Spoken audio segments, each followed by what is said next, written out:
ওম নমো ভগবতে বাসুদেবায় নমঃ। আমরা এখন রয়েছি 3 নম্বর দক্ষিণা কালীবাড়িতে। এই মন্দির 76 বছর অতিক্রম করছে। নবীগোপাল চক্রবর্তীর দ্বারা প্রতিষ্ঠিত এই দক্ষিণা কালীবাড়ি মায়ের মন্দির আপনাদের সেবায় নিয়োজিত। আপনারা জানেন দক্ষিণা কালীবাড়ি মা অত্যন্ত জাগ্রত এবং তিনি ভক্তদের সেবা করেন, ভক্তদের মনোবাঞ্ছা পূর্ণ করেন। তাই মায়ের কাছে যারা আসে তারা মায়ের কৃপা লাভ করে এবং মা এখানে রয়েছেন। আসলে কি জানেন তো, এই যে ভগবানের মূর্তি দর্শন করলে এই যে মা যেখানে নিত্য পুজো হয় সেই মায়ের কাছে মায়ের দেখুন চেহারাটা কত সুন্দর। মায়ের আজকে যেন অপরূপে সজ্জিত হয়েছে মা। ভীষণ মনোরম দৃশ্য, চোখ ফেরানো যায় না। মা যেন হাসছেন। আজকে হচ্ছে মাদার্স ডে, আপনারা জানেন তো, মাতৃ দিবস। আর ইনি হচ্ছেন জগতের মাতা। এনার মতন জগতের মাতা আর কেউ নেই। তাই মায়ের কাছে প্রার্থনা, মা সকলের মঙ্গল করো, সকলকে ভালো রেখো এবং তোমার কাছে যারা আসে তাদের যেন মনোবাঞ্ছা পূর্ণ হয়। এই কথা বলে আমি একটু পাঠের মধ্যে যাব। যদিও আজ আমি একটা অনুষ্ঠানের মধ্যে ছিলাম, কদিন ধরেই ছিলাম, 6 দিন ধরে আমাদের চন্দন যাত্রা হচ্ছে। নৈহাটি বড়পুকুর, যেটা চন্দনপুকুর নাম হয়েছে, সেখানে অনুষ্ঠানের মধ্যে আমি ছিলাম এবং সেখান থেকে আমি আসছি। প্রভু এলেন, জগন্নাথ প্রভু নৌকাতে চাপলেন, তারপরে আমি এসছি। যাই হোক, মায়ের কৃপায় আমি একটু ভগবতীয় কথা বলবো, আপনারা শুনবেন।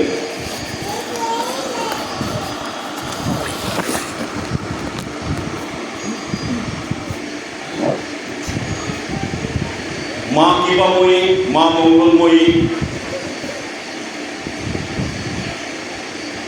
মায়ের কৃপা সকলের উপর বর্ষিত হোক। এই কথা বলে আমি মায়ের একজন ভক্ত শিবনাথ সরকার আপনাদেরকে ঠাকুর কথা একটু শোনাবার জন্যে এসেছি। ঠাকুর শ্রী রামকৃষ্ণ বললেন, তুমি এসেছিলে ভবে, কেড়েছিলে তুমি একা, যখন যাইবে ভবের থেকে কাঁদিবে সকলে, হাসিবে তুমি একা। তুমি জগতে এসেছিলে, এমন কিছু কর্ম করে যাও যে তোমার জন্য লোকে কাঁদে এবং তুমি দাগ রেখে যাও। তুমি এসেছিলে, দাগ রেখে যাও এবং সেই দাগ রাখার জন্য কি করতে হয় না, এই ঈশ্বরের কাজ করতে হয়। তা আমরা জানি না। শ্রীরামকৃষ্ণ বলছেন যে ঈশ্বর দর্শন মানুষের জীবনের উদ্দেশ্য। তা আমাদের জীবনে ঈশ্বর দর্শন হবে কি হবে না আমরা জানি না, কিন্তু আমাদের চেষ্টাটা করে যেতে হবে। তবে একটা শান্তি আছে। ঠাকুরের মায়ের কাছে আসলে যেরকম শান্তি পাওয়া যায়, সেরকম বিভিন্ন মন্দিরে গেলে বিগ্রহ দর্শন করলে মনে শান্তি হয় এবং কৃপা লাভ হয়। তো যাই হোক, বেশি কথা বলে সময় নষ্ট করার অবকাশ নেই। আমি একটু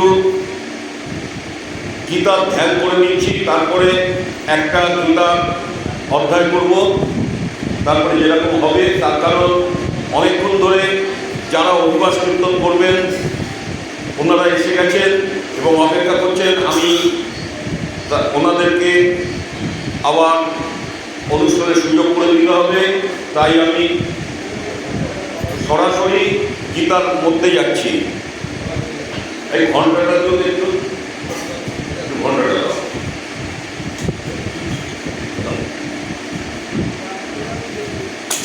একটু সঙ্গ থাকলে সঙ্গ নিয়ে আসবে। ওম নমো ভগবতে বাসুদেবায় নমঃ। ওম নমো ভগবতে বাসুদেবায় নমঃ। ওম নমো ভগবতে বাসুদেবায় নমঃ।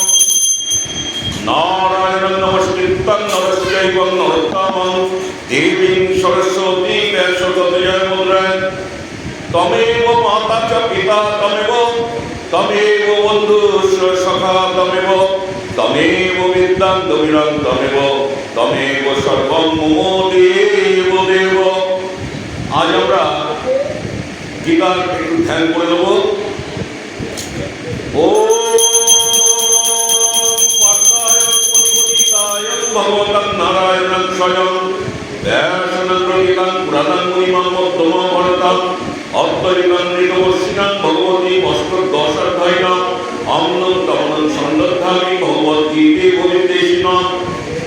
হে তরুণী ভগবদ্গীতে, আপনি স্বয়ং ভগবান শ্রীকৃষ্ণ কর্তৃক অর্জুনের কথিতা, প্রাচীন মহর্ষি ব্যাসদেবের কর্তৃক মহাভারতের মধ্যে 25 থেকে 42 পর্যন্ত 18 অধ্যায় কথিতা, অষ্টদশ অধ্যায় রূপিণী অমৃত তত্ত্বরূপ অমৃতবর্ষিণী সংসারনাশিনী ভগবতী আমি আপনাকে ধ্যান করি। হে মহামতি ব্যাসদেব, আপনার নয়ন যুগল পুষ্পটিত পত্রপাত্র সদৃশ্য বিশাল, আপনি মহাভারত তৈলপূর্ণ জ্ঞানময় প্রদীপ পরিচালিত করিয়াছেন, আপনাকে প্রণাম করি। রূপন্নং পরিয়াতায়ং দৈত্র বৈত্রং কপায়নং জ্ঞানমুদ্রায় কৃষ্ণায় মৃতামৃতদুহে নমঃ। স্বর্ণাগতের কল্পবৃক্ষ তুল্য অশ্বচলন হেতু এক হস্তে চাবুক এবং লাগামধারী গীতারু অমৃতদহনকারী শ্রী ভগবানকে শ্রীকৃষ্ণকে আমি প্রণাম করি। সর্বোপনিষদ গাবদত্তাং গোপালনন্দনং পার্থবর্ষ সুবিভক্তাং দুগ্ধং ঘৃতাং নিগমোহর। উপদেশগুলি গাভী সমূহ, সেই সকল গাভীর দগ্ধা ভগবান শ্রীকৃষ্ণ বৎস অর্জুন এবং মহাদুগ্ধ অমৃতময়ী গীতা জীবিকগণ সেই দুগ্ধের পানকর্তা।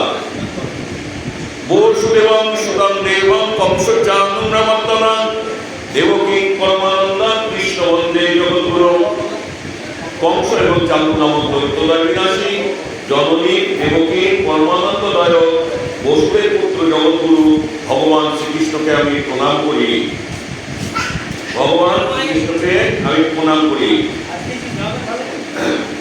উপনিষদগুলি দাবি সমূহ, সেই সকল দাবির দগ্ধ ভগবান শ্রীকৃষ্ণ বৎস অর্জুন এবং মহাদুগ্ধ অমৃতময়ী গীতা এবং বিবেকগণ সেই দুগ্ধের পানকর্তা। কংস এবং চালু নামক দৈত্যদয় বিনাশী জননী দেবকীর পরমানন্দদায়ক বসুদেব পুত্র জগৎগুরু ভগবান শ্রীকৃষ্ণকে আমি প্রণাম করি। কুরুক্ষেত্র যুদ্ধরূপ যে নদীতে ভীষ্ম ধনুরূপ যে তীরোত্তয়, জয়দ্রথরূপ যে জল, গন্ধরাজরূপ যে পিচ্ছল, নীলপত্ররূপ শান্তরূপ গম্ভীর, দীপারূপ খরস্রোত, বন্ধরূপ উত্তাল তরঙ্গ, অশ্বত্থমা নিকান্তরূপ ভয়ঙ্কর মকরোদ্দায়, দুর্যোধনাত্মরূপ আবদ্ধ ছিল। ভগবান শ্রীকৃষ্ণ কর্ণধার হয় পাণ্ডবগণ সেই রণনদীর নিশ্চিন্ত রূপে উত্তীর্ণ হইয়াছিলেন।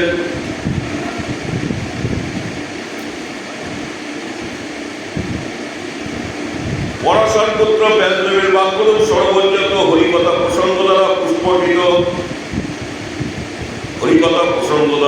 পুষ্পটিত আখ্যান রূপ প্রসঙ্গ দ্বারা পুষ্পটিত নানা আখ্যান রূপ কেশরযুক্ত যে পদ্মের মধু এই জগতে সজ্জন রূপ ভ্রমণগণ নিত্য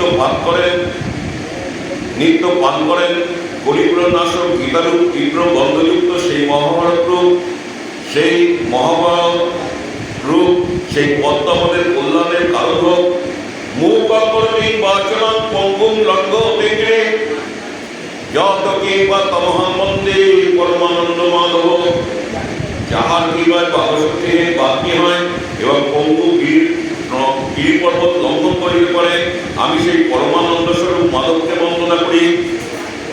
যং ব্রহ্মাণং বলিরেন্দ্রিয়ং রুদ্রায়ং শস্যন্তিং দৈবং সঙ্গপদং ক্রমোপনিষদং দৈত্যান্তিং যং সমাগাং ধ্যানমস্তিদং তদবদনং মনসং পশ্চান্তিং যং যোগিনাং যশ্বন্তং নামিদং সুরাসুরগণং দেবায়ং তস্मै নমঃ।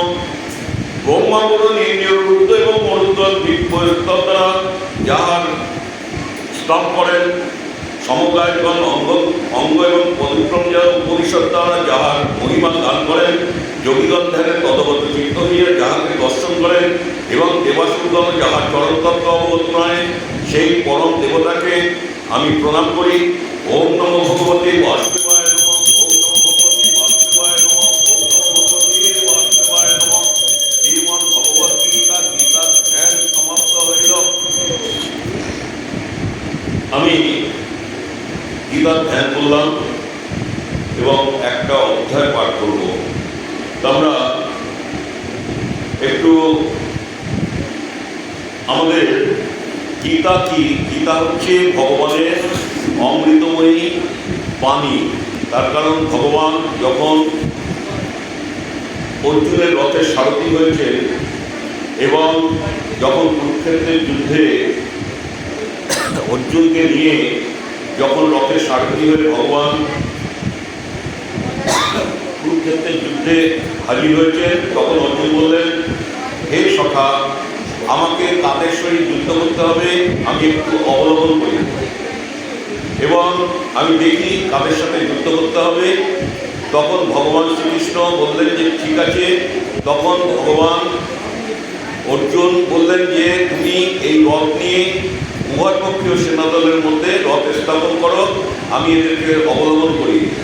তখন ভগবান শ্রীকৃষ্ণ রথ নিয়ে স্থাপন করলেন এবং বললেন, দেখো হে সখা, তুমি দেখো। তখন তিনি কি করলেন, দেখলেন এবং দেখছেন বড় বড় রথী মহারথী ভীষ্ম, জয়দ্রথ এবং অন্যান্য বীর যোদ্ধা সমস্ত রয়েছেন। ভগবান শ্রীকৃষ্ণকে অর্জুন বললেন যে সখা, আমি এই যুদ্ধ করব না। তার কারণ হচ্ছে এই যুদ্ধ করে আমার কোনো লাভ নেই। তার কারণ এই যুদ্ধ করলে শোণিত সিদ্ধ ধনসম্পদ ভোগ করতে হবে। এই যুদ্ধ না করে আমি যদি ভিক্ষ অন্ন গ্রহণ করি তাতে আমাদের অধিকতর কল্যাণ হবে। তখন ভগবান শ্রীকৃষ্ণ এই গীতার উপদেশ দিলেন এবং গীতার মধ্যে 18টি অধ্যায়, 18টি যোগের কথা ভগবান বললেন। আর গীতা হচ্ছে 700 শ্লোক। ভগবান এই 700 শ্লোক দিয়ে গীতাকে বর্ণনা করলেন। অর্জুন হচ্ছেন প্রশ্নকর্তা এবং ভগবান হচ্ছেন উত্তরদাতা। অর্জুন হচ্ছে আমাদেরই প্রতীক। তার কারণ আমাদের মনের ভিতরে সবসময় যে চিন্তাগুলো আসছে, আমরা এই সংসার সাগরে রয়েছি, আমরা সংসারের মধ্যে এটা একটা যুদ্ধক্ষেত্র। আমাদের বিভিন্ন সময়ে মন আমাদের নিচের দিকে নেমে যায় এবং মন চঞ্চল হয়ে যায়। আমরা কি করব তখন বুঝে উঠতে পারি না। কিন্তু যদি আমাদের ভেতরে এই গীতার জ্ঞান থাকে, তাহলে পরে আমাদের কোনো সময় আমাদের নিচের দিকে নামাতে পারবে না। মন যতই খারাপ হোক, কিন্তু ঈশ্বরের কৃপায় আমরা ঠিক একটা রাস্তা পেয়ে যাব।